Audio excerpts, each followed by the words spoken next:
ఇదే స్ఫూర్తితో ఆశయంతో ప్రజా ఆశీర్వాదంతో ఈ బడ్జెట్ను ప్రవేశపెడుతున్నాం.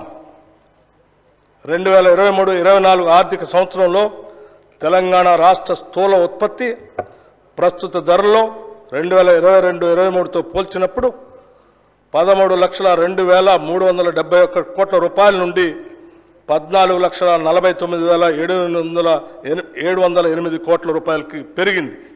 అయితే ఆర్థిక వృద్ధి రేటు అదే కాలంలో 14.7% నుండి 11.3%కి క్షీణించింది.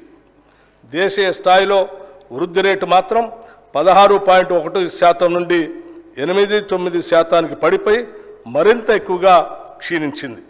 పర్యవసానంగా భారతదేశ జీడిపి వృద్ధి రేటుతో పోలిస్తే తెలంగాణ రాష్ట్ర వృద్ధి రేటు 2.4% ఎక్కువ.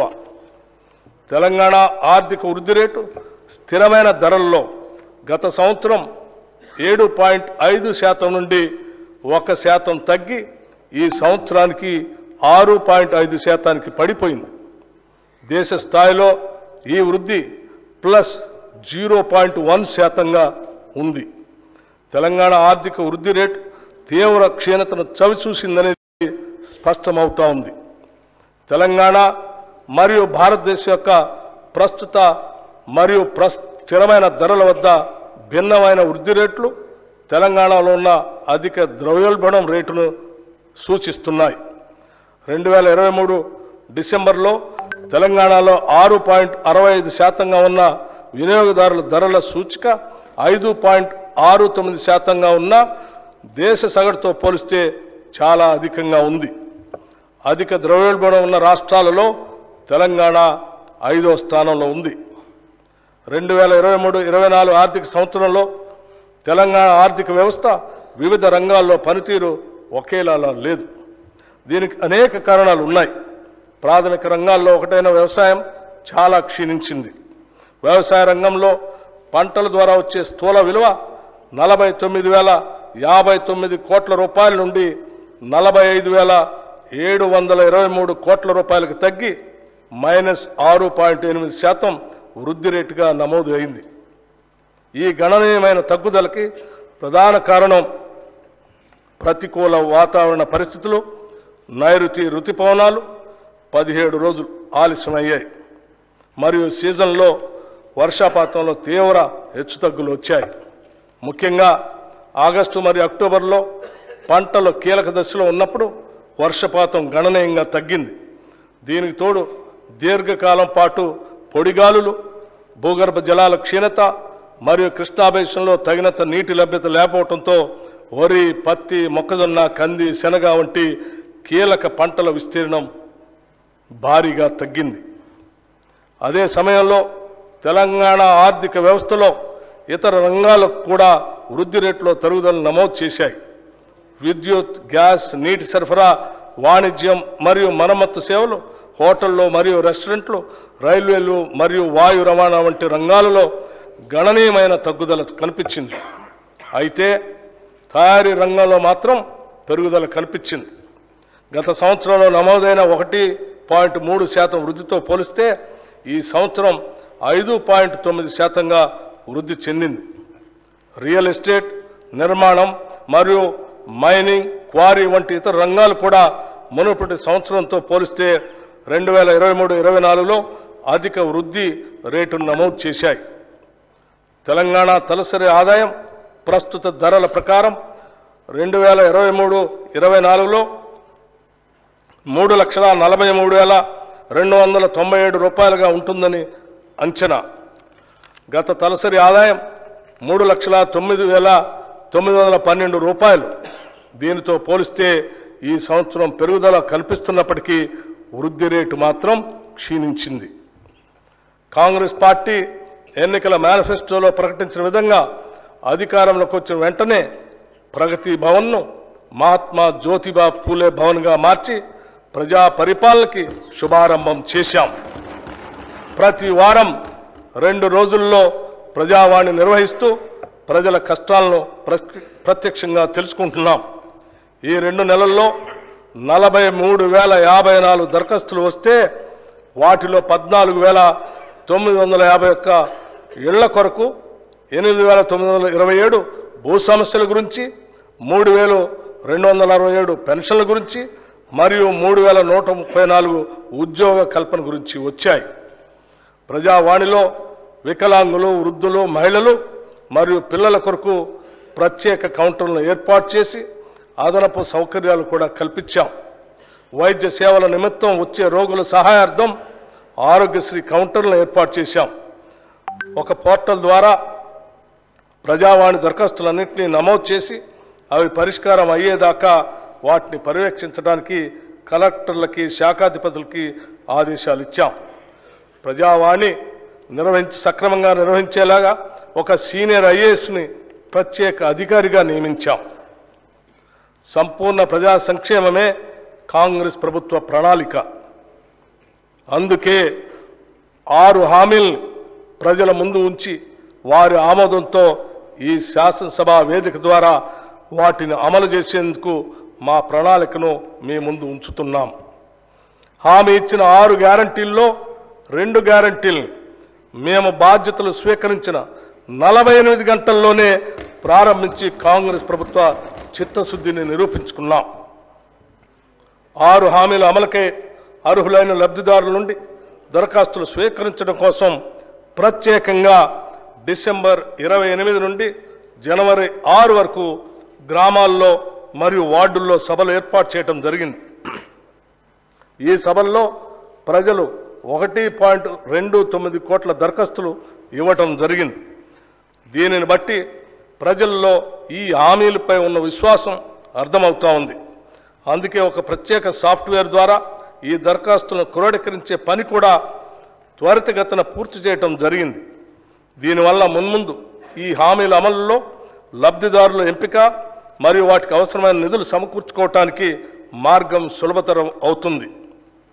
మహాలక్ష్మి పథకంలో భాగమైన ఉచిత ఆర్టీసీ బస్సు రవాణా సౌకర్యాన్ని మా ప్రభుత్వం డిసెంబర్ 9, 2023న ప్రారంభించడం జరిగింది.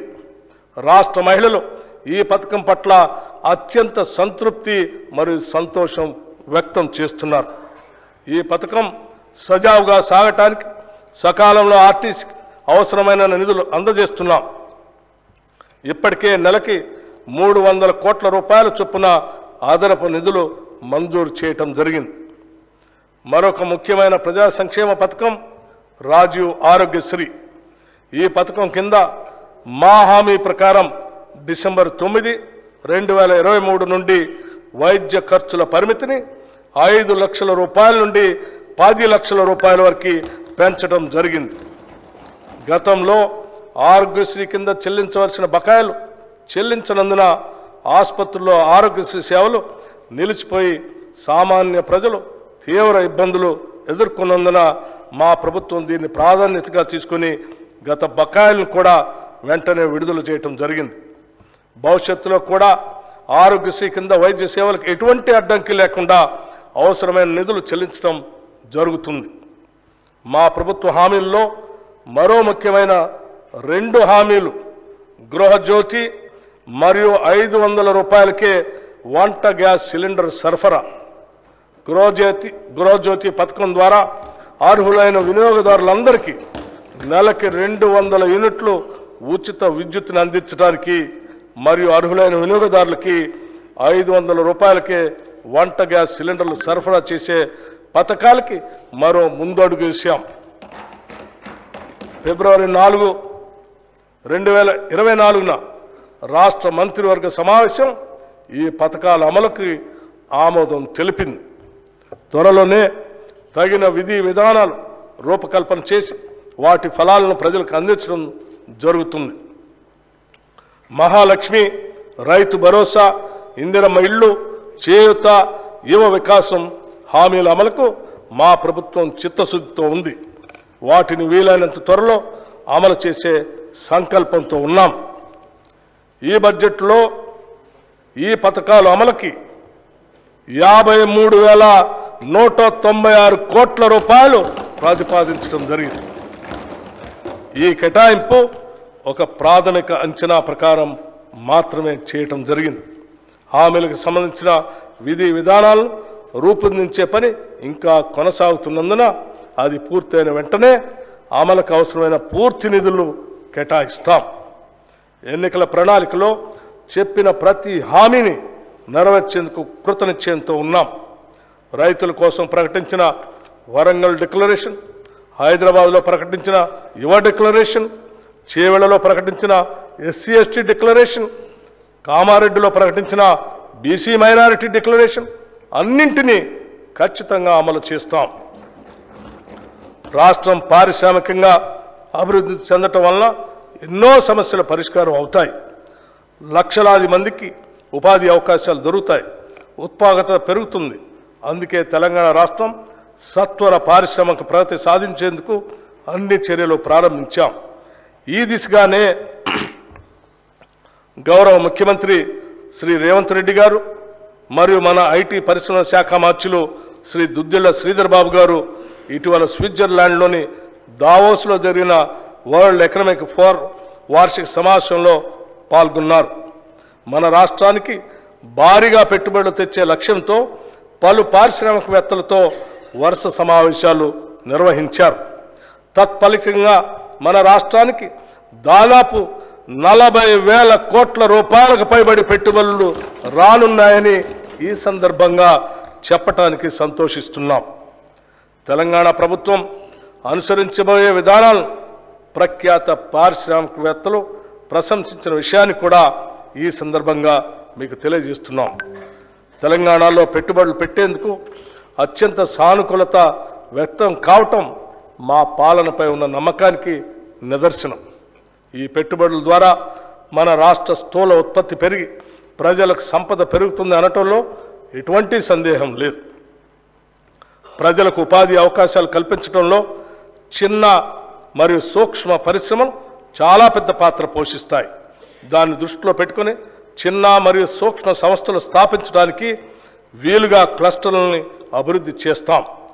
రాష్ట్ర నిధులతో పాటు కేంద్ర ప్రభుత్వ micro small enterprises cluster development programme పథకం ద్వారా కూడా దీనికి అవసరమైన నిధులు సమీకరిస్తాం. రాష్ట్ర నిధులతో పాటు పిఎం మిత్ర నిధుల్ని వినియోగించుకొని కాకతీయ మెగా టెక్స్టైల్ పార్క్ని మరింతగా అభివృద్ధి పరుస్తాం. ప్రభుత్వం తరఫున 2 లెదర్ పార్కులను కూడా ఏర్పాటు చేయబోతున్నాం. పారిశ్రామిక అభివృద్ధి అనేది ఒక చోట కేంద్రీకృతం అయినప్పుడు ప్రాంతీయ ఆర్థిక అసమానతలు తలెత్తుతాయి. ఇది దృష్టిలో పెట్టుకొని రాష్ట్ర నలుమూలలు అభివృద్ధి చెందటానికి ఫార్మా క్లస్టర్లను ఏర్పాటు చేయడానికి నిర్ణయించాం. ఈ క్లస్టర్ల ఏర్పాటులో భూసేకరణ జరిగేటప్పుడు ప్రజల ఇళ్లకు ఆస్తులకు నష్టం వాటిల్లకుండా వాటి నివాస స్థలాలకి దూరంగా ఏర్పాటు చేయటం జరుగుతుంది. తెలంగాణ రాష్ట్రానికి తీర ప్రాంతం లేదు. అందువల్ల సరుకు రవాణా పోర్టులు అందుబాటులో లేవు. ఈ లోటును భర్తీ చేసుకోవడానికి డ్రై పోర్టులను అందుబాటులోకి తీసుకొని రావడానికి ఒక బృహత్తర ప్రణాళికను రూపొందించాం. డ్రై పోర్టులు ఏర్పాటు చేయడం ద్వారా సరుకు రవాణా ఖర్చులు గణనీయంగా తగ్గుతాయి. మన ఉత్పత్తుల్ని సులభంగా ఎగుమతి చేసుకునే సౌకర్యం మన రాష్ట్ర పారిశ్రామిక రంగానికి అందించబోతున్నాం. ఈ బడ్జెట్లో పరిశ్రమల శాఖకి 2,543 కోట్ల రూపాయలు ప్రతిపాదిస్తున్నాం. దివంగత ప్రధాని శ్రీ రాజీవ్ గాంధీ గారు అన్నట్లుగా భారతదేశం పారిశ్రామిక విప్లవం యొక్క అవకాశం కోల్పోయింది. కానీ కంప్యూటర్ విప్లవం మాత్రం కోల్పోలేము. ఎంతో దార్శనికతతో 3.5 దశాబ్దాల క్రితమే ఆయన చెప్పిన మాటలు ఇప్పటికీ స్ఫూర్తిదాయకం. తెలంగాణ రాష్ట్రం ఇన్ఫర్మేషన్ టెక్నాలజీలో దేశంలోని అగ్రస్థానంలో ఉండాలనేది మా ఆకాంక్ష. ఐటీ రంగంలో అభివృద్ధి సాధించడం ద్వారా తెలంగాణలోని గ్రామీణ ప్రాంతాల ప్రజలకి మరింత అధునాతన సౌకర్యాలు కల్పించడానికి వీలు కలుగుతుంది. అంతేకాకుండా ఎంతోమందికి ఉపాధి అవకాశాలు లభ్యమవుతాయి. ఐటీ రంగానికి మరింత మెరుగుపరిచిన విధానాన్ని రూపొందించేందుకు రాష్ట్ర ప్రభుత్వం సిద్ధంగా ఉంది. గ్రామీణ ప్రాంతాల అభివృద్ధి మరియు ప్రజల జీవన స్థితిగతులను మెరుగుపరచడానికి వీలుగా ఆర్టిఫిషియల్ ఇంటెలిజెన్స్ను ఉపయోగించుకుంటాం. ఐటీ రంగంలో భారీ పెట్టుబడులతో ముందుకు వచ్చేవారికి అత్యంత సులువైన విధానాలతో స్వాగతం పలకటమే కాకుండా భవిష్యత్తులో కూడా వారికి ఎలాంటి సమస్యలు తలెత్తని పటిష్టమైన విధానాలని రూపొందిస్తున్నాం. అత్యంత అధునాతనమైన మౌలిక సదుపాయాలు కల్పించడం ద్వారా ఐటీ రంగంలో నైపుణ్యం మరింత వృద్ధి చెందే విధంగా మా నూతన పాలసీ ఉంటుంది. హైదరాబాదులోని ఐటీ పరిశ్రమ రోజు రోజుకి అభివృద్ధి చెందుతున్నది. ఐటీ పరిశ్రమలతో హైదరాబాద్ కిటకిటలాడుతున్నది. కానీ రాష్ట్ర సమగ్రాభివృద్ధి జరగాలంటే ఒక్క హైదరాబాద్ మాత్రమే అభివృద్ధి జరిగితే సరిపోదు. ఇలాంటి అభివృద్ధి తెలంగాణ రాష్ట్ర నలుమూలలకు కూడా విస్తరించాలి. ఈ కారణంగా ఐటీ పరిశ్రమను ద్వితీయ తృతీయ శ్రేణి నగరాలకు విస్తరించేందుకు ప్రణాళికలు రచిస్తున్నాం. రాష్ట్ర వ్యాప్తంగా అన్ని ప్రాంతాల్లో ఐటీ పరిశ్రమలు రావాలంటే పటిష్టమైన విధానం ఉండాలి. అందుకే అమెరికాలోని ఐటీ సర్వ్ అనే సంస్థతో సంప్రదింపులు జరుపుతున్నాం. దీనివల్ల తెలంగాణ రాష్ట్రం ఐటీ రంగంలో తిరుగులేని శక్తిగా మారుతుందనటంలో సందేహం లేదు. దేశంలోనే అత్యంత పటిష్టమైన ఫైబర్ నెట్వర్క్ కనెక్షన్ ఉండే రాష్ట్రంగా తెలంగాణని తీర్చిదిద్దుతాం. ఈ బడ్జెట్లో ఐటీ శాఖకు 774 కోట్ల రూపాయలను ప్రతిపాదిస్తున్నాం. ప్రజాస్వామ్యం అనేది కేవలం ప్రభుత్వ రూపం కాదు. ఇది ప్రాథమికంగా అనుబంధిత జీవన విధానం, ఉమ్మడి కమ్యూనిటీ అనుభవం. ఇది తప్పనిసరిగా తోటివారి పట్ల గౌరవం మరియు గౌరవప్రదమైన వైఖరి అన్కోట్ డాక్టర్ బిఆర్ అంబేద్కర్. గ్రామాల అభివృద్ధితో ప్రతి పల్లె కళకళలాడేలా చేయటమే మా ప్రభుత్వ ప్రాధాన్యత. అందుకే గ్రామీణ అభివృద్ధి విషయంలో గత 10 ఏళ్లలో పడ్డ తప్పటడుగుల్ని సరిచేయబోతున్నాం. ప్రతి గ్రామం యూనిట్గా గ్రామాల అభివృద్ధికి ప్రణాళిక తీసుకొని ముందుకు వెళుతున్నాం. మనస వాచ కర్మణ ప్రజాస్వామ్య వ్యవస్థలో తమ కర్తవ్యాల్ని తామే నిర్వర్తించేలాగా చూస్తాం. ఇది మేమేదో ప్రజాస్వామ్యానికి చేస్తున్న మేలు కాదు. గ్రామాల్లోని అణగారిన వర్గాలకు, గ్రామీణ పేదలకు మేము కల్పిస్తున్న హక్కు, నిస్సహాయులకి అభాగ్యులకి మేమిస్తున్న గ్యారంటీ, సామాజికంగా అన్యాయం ఎదుర్కొంటున్న వారికి మేమిస్తున్న ధైర్యం. మీకు తెలుసు, దేశానికి గ్రామాలే పట్టుగొమ్మలని మహాత్మా గాంధీ చెప్తే దాన్ని ఆచరించి చూపించిన గొప్ప ప్రధాని కీర్తిశేషులు రాజీవ్ గాంధీ గారు. దేశంలో గ్రామ స్వరాజ్యానికి బాటలు వేసేందుకు ఆనాటి ప్రధాని రాజీవ్ గాంధీ ప్రభుత్వం 73-74వ రాజ్యాంగ సవరణను ప్రతిపాదించింది. గ్రామ పంచాయతీలకి ఆర్థిక వెసులుబాటు కల్పించడమే కాకుండా వారి అభివృద్ధి ప్రణాళికను వారే రూపొందించుకునే విధంగా కేంద్రం నుంచి నేరుగా నిధుల్ని పంచాయతీలకు అందజేసిన ఘనత అప్పటి కాంగ్రెస్ ప్రభుత్వానికే దక్కుతుంది. గ్రామ పంచాయతీల్ని మరింత బలోపేతం చేస్తాం. సకాలంలో నిధులు అందించి గ్రామాభ్యుదయానికి బాటలు వేస్తాం. గ్రామీణ ప్రాంతాలలో సురక్షిత తాగునీరు ఇప్పటికీ పూర్తిగా అందుబాటులో లేదు. 35,752 కోట్ల రూపాయలు ఖర్చు చేసి మిషన్ భగీరథ పూర్తి చేశామని గత ప్రభుత్వం గొప్పలు చెప్పింది. వాస్తవానికి ఇన్ని వేల కోట్లు ఖర్చు చేసినా ఈనాటికి రాష్ట్రంలో సురక్షిత మంచినీరు లేని గ్రామాలు ఎన్నో ఉన్నాయి. కేంద్ర జల మంత్రిత్వ శాఖ కూడా అప్పటి రాష్ట్ర ప్రభుత్వం తెలంగాణలో 100% ఇళ్లకు సురక్షిత మంచినీరు అందుతుందని చెప్పడాన్ని తప్పుబట్టింది. ఈ విషయంలో అప్పటి రాష్ట్ర ప్రభుత్వం తప్పుడు నివేదికలు ఇవ్వటం వల్ల కేంద్ర జల మంత్రిత్వ శాఖ మన రాష్ట్రానికి హక్కుగా రావాల్సిన నిధులు కూడా ఇవ్వలేదు. స్థానికంగా ఉన్న నీటి వనరుల్ని వాడుకోవటం కాకుండా సుదూర ప్రాంతాల నుంచి పైపు లైన్ల ద్వారా తాగునీరు అందించే ప్రయత్నం చేయటం వల్ల ఖర్చు ఎన్నో రెట్లు పెరిగి చివరకు సమస్యలు తలెత్తుతున్నాయి. స్థానిక నీటి వనరులను నిర్లక్ష్యం చేసి ఎక్కడి నుంచో నీరు తేవటం అనేది ప్రయాసతో కూడుకున్న పని. కేవలం కాంట్రాక్టులు మాత్రమే ఈ కార్యక్రమం ద్వారా లాభపడ్డారు. ఈ కారణంగా గ్రామీణ పేదలు సురక్షిత మంచినీటి కోసం ఇంకా ఇబ్బంది పడుతూనే ఉన్నారు. మిషన్ భగీరథ కార్యక్రమాన్ని ఇప్పటికైనా ప్రక్షాళన చేయకపోతే ఎంతో ప్రజాధనం వృధా అయ్యే ప్రమాదం ఉందని మీకు తెలియజేస్తున్నాం. అందుకే ఈ దిశగా దిద్దుబాటు చర్యలు ప్రారంభించాం. 2014 సంవత్సరంలో కొత్తగా ఏర్పడిన మన రాష్ట్రానికి మొదటి ఆర్థిక సంఘం నియమించుకోవటం జరిగింది.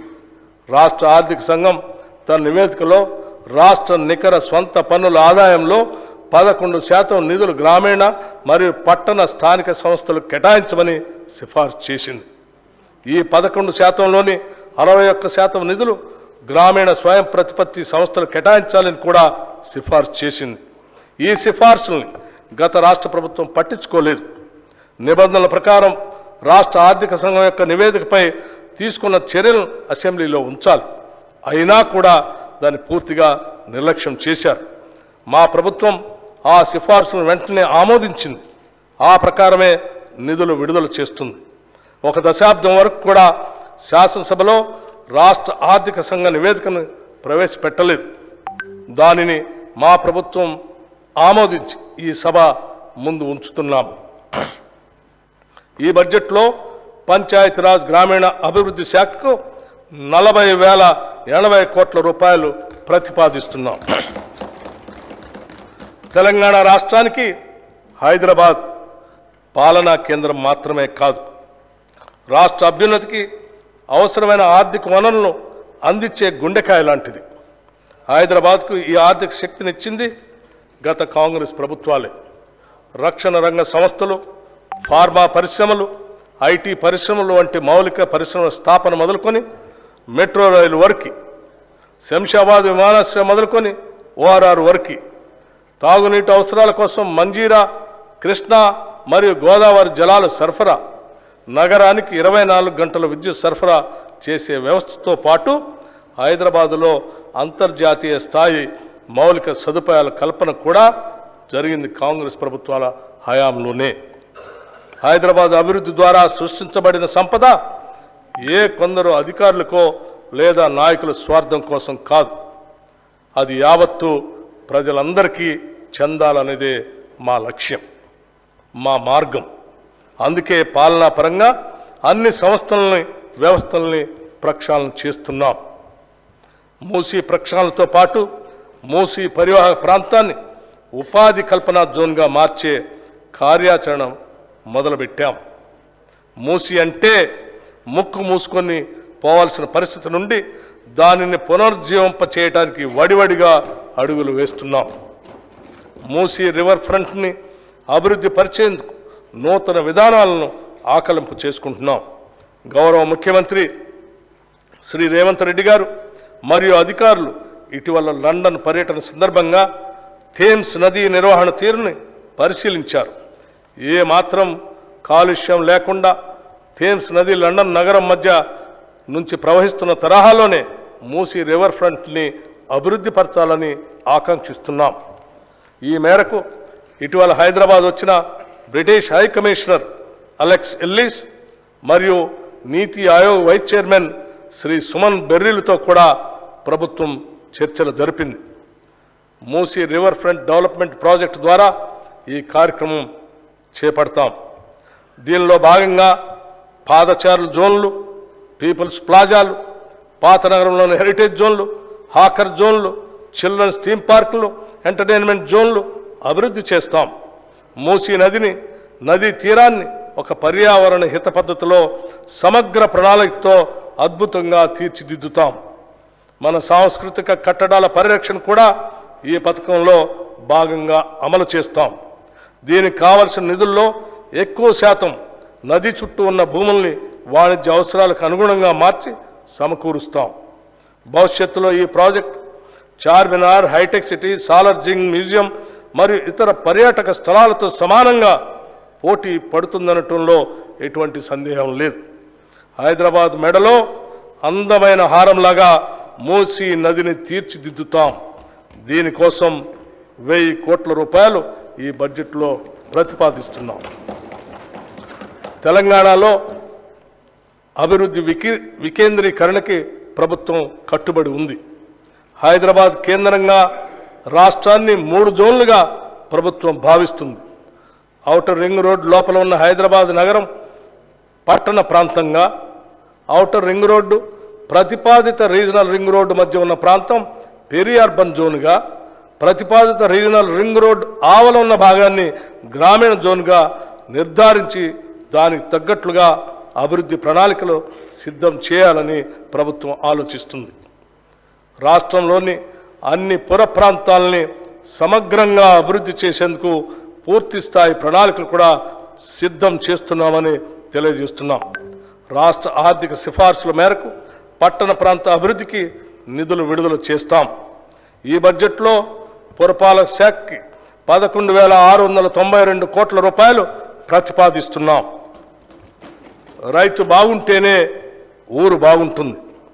వ్యవసాయం లాభసాటిగా ఉంటేనే రాష్ట్రం యొక్క ఆర్థిక పరిస్థితి మెరుగుపడుతుంది. అందుకే రైతు రుణమాఫీ అంశాన్ని మేము మా ఎన్నికల ప్రణాళికలో కూడా స్పష్టంగా పేర్కొన్నాం. ఎన్నికల ముందు ప్రజలకి హామీ ఇచ్చిన విధంగానే రైతు రుణమాఫీ పథకాన్ని అమలు చేయబోతున్నాం. 2 లక్షల రూపాయల రుణమాఫీపై త్వరలోనే మా కార్యాచరణ ఉంటుంది. అందుకు విధి విధానాలని రూపొందిస్తున్నాం. ప్రతి పంటకు మద్దతు ధర ఇస్తాం. ఈ సందర్భంలో మేము రైతు బంధు పథకం గురించి ఒక విషయం ఈ గౌరవ సభ ముందు ఉంచదలుచుకున్నాం. రైతు బంధు యొక్క ముఖ్య ఉద్దేశం రైతుకు పెట్టుబడి సాయం అందించడమేనని గత ప్రభుత్వం ఈ పథకాన్ని ప్రారంభించింది. రైతుకు సాయం అందించడం అనేది ప్రశంసించదగిన విషయమే అయినా ఈ పథకం పేరుతో అసలు రైతుల కన్నా పెట్టుబడిదారులు మరియు అనర్హులే ఎక్కువ లాభం పొందారని చెప్పడానికి ఎంతో చింతిస్తున్నాం. సాగు చేయటానికి పనికిరాని కొండలు, గుట్టలు, ఆఖరికి రోడ్లు ఉన్న స్థలానికి కూడా రైతు బంధు సాయం ఇచ్చారు. పెట్టుబడిదారులు, బడా రియల్ ఎస్టేట్ కంపెనీలు కొనిపెట్టుకున్న వేలాది ఎకరాలకు కూడా రైతు బంధు సాయం అందింది. ఇది అక్రమం. ఇచ్చిన జీవోకి విరుద్ధంగా పథకాన్ని వర్తింపచేయటం అనేది గత ప్రభుత్వానికే సాధ్యమైంది. జరిగిన ఈ అక్రమాల కారణంగా మేము రైతు బంధు నిబంధనలను పునఃసమీక్ష చేసి నిజమైన అర్హులకి రైతు భరోసా కింద ఎకరానికి 15,000 రూపాయలు అందించేందుకు కృతనిశ్చయంతో ఉన్నాం.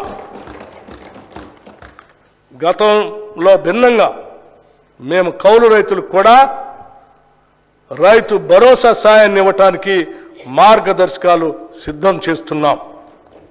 అదేవిధంగా ప్రధానమంత్రి ఫసల్ బీమా యోజన కార్యక్రమాన్ని ఆధారంగా చేసుకొని రాష్ట్రంలో పంటల బీమా పథకాన్ని పటిష్టంగా అమలు చేయబోతున్నాం.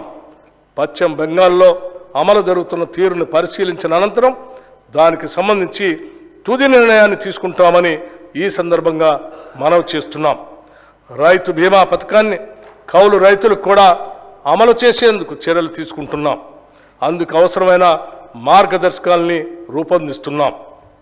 విత్తన భండాగారంగా ఉన్న తెలంగాణ ఇంకా ఎంతో ప్రగతిని సాధించడానికి అవకాశం ఉండి కూడా సాధించలేకపోయింది.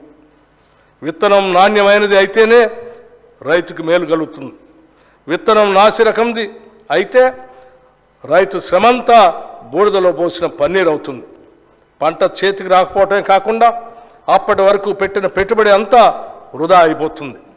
గత ప్రభుత్వ హయాంలో నకిలీ విత్తనాల సమస్య